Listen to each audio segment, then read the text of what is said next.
आज प्यारे बाबा के पास वतन में भोग लेकर के पहुंची।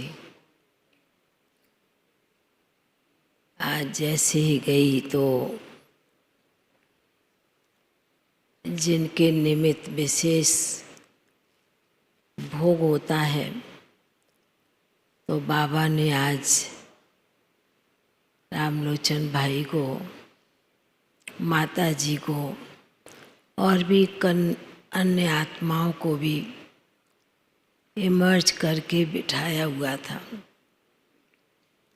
बाबा कहने लगे कि बच्ची, बाबा के घर का, वतन का, भोग का सभी बच्चों को इंतजार रहता है। जैसे दुनिया में किसी के घर जाते हैं, किसी को मेहमान को बुलाते हैं भोजन खिलाने के लिए, तो वो भी इंतजार में होता है और सामने वाला भी उसी संकल्प से उनके पास भोजन करने के लिए पहुंचते हैं। तो बाबा ने भी अपने विशेष बच्चों को आज वतन में इमर्ज किया है। तो बाबा कहने लगे कि रामलोचन भाई की तरफ देखते हुए इशारा कर रहे थे। तो बाबा ने कहा कि बच्चा तो विशेष सभी को भोजन खिलाने का और बाबा को भी भोग खिलाने के निमित्त था, और बहुत ही प्यार से, बहुत ही स्नेह से, सत्कार के साथ बाबा के लिए कुछ ना कुछ भोग बच्चा बनाता भी था।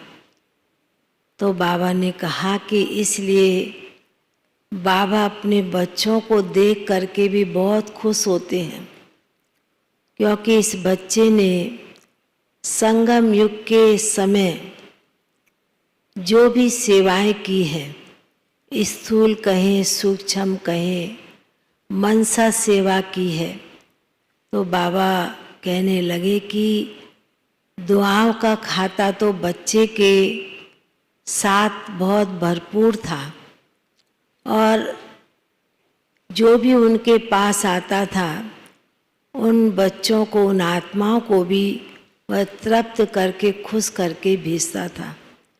तो बाबा कहने लगे कि संगम युग पर जितनी दुआएं कमाना है, जितना खुशी प्राप्त करनी है, बाबा ने कहा यही विशेष संगम का जो समय बाबा ने अपने ब्राह्मण बच्चों के लिए दिया है और बताया है, इस समय हर ब्राह्मण बच्चों को अपने आप से दूसरी आत्माओं को भी हर प्रकार से संतुष्ट करने का, खुश करने के लिए यही दुआओं का खाता अपने अंदर जमा करना है। तो फिर जैसे कि माता जी भी बैठी हुई थी, तो माता जी के तरफ देखते हुए बाबा कहने लगे कि माताओं का तो विशेष स्नेह और प्यार होता है, भावना भरी होती है।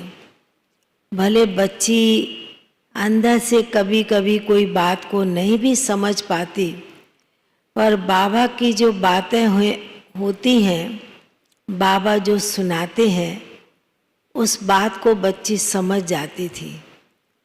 और उसके साथ साथ बच्ची ने अपने परिवार को भी चलाया, साथी बन के चले।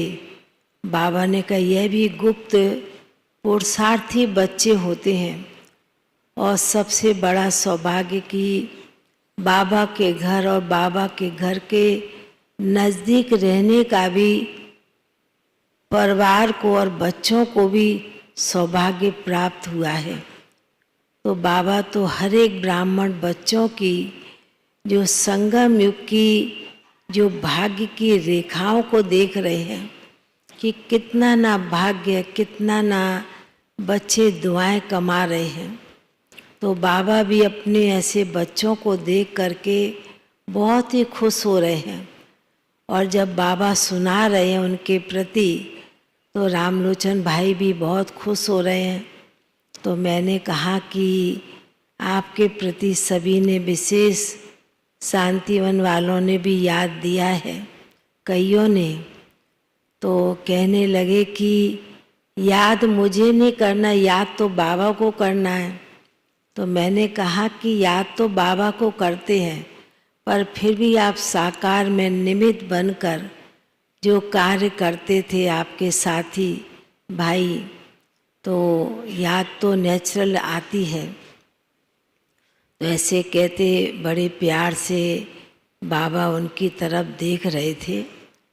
फिर मैंने बाबा को कहा कि बाबा विशेष अभी शांतिवन में ऊपर नीचे सभी जगह योग की भट्टियाँ भी चल रही हैं, योग तपस्याएं भी चल रही हैं, सेंटरों पर भी चल रही हैं। तो बाबा ऐसे कहते हुए बाबा ने एक बहुत बड़ा यज्ञ के रूप में दिखाया, और उस यज्ञ में दिखाया कि अनेक प्रकार की चीज़ें पड़ती हैं। जब शुरू में यज्ञ शुरू होता है और आहुति पड़ती है चीज़ों की, तो बहुत वो तेज़ी से अपना काम करता है, बहुत तेज़ी से उसकी रोशनी होती है, उसकी तपत आती है।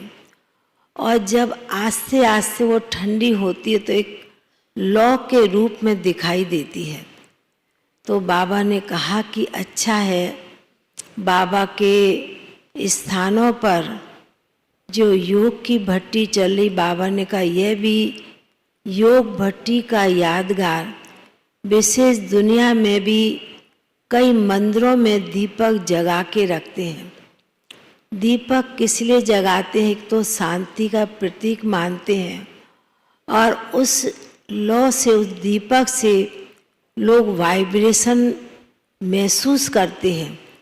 तो बाबा ने कहा कि अच्छा है, बाबा का घर भी इस प्रकार जब भट्टियाँ योग की चलती हैं, उसका वायुमंडल सारे विश्व में भी फैलता है, और उसके वाइब्रेशन भी ऑटोमेटिकली चारों तरफ फैलते नज़र आते हैं। तो बाबा ऐसे सुना रहे थे, और सुनाने के साथ बाबा के सन्मुख और माता जी और भाई साहब और अन्य आत्माएं भी थी, उनके सन्मुख भोग रखा।